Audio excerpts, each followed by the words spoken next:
Hello friends, পম্পার রান্নাঘরে তোমাদেরকে স্বাগত। জানো তো, মেয়েদের সমস্যার শেষ কোনো দিনেই হয় না।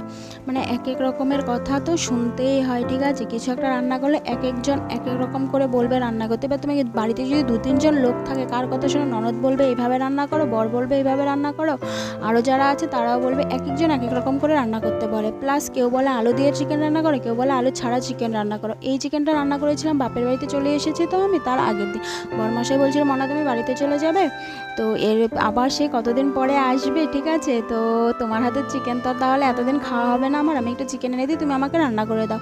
তো এর আগের দিন আমি চিকেন রান্না করেছিলাম, ননদ বলেছিল বা একটু ঝোল কেন রেখেছিস, আর একটু কষা কষা করে করতে। আবার ভাগ্নেবাবু বলেছে একটু ঝোল দিয়ে রান্না করতে, ঠিক আছে? আবার ভাগ্নেবাবুকে সবাই বলবে চিকেন রান্না করার সময় আলু দিতে না, ঠিক আছে, চিকেনের মধ্যে।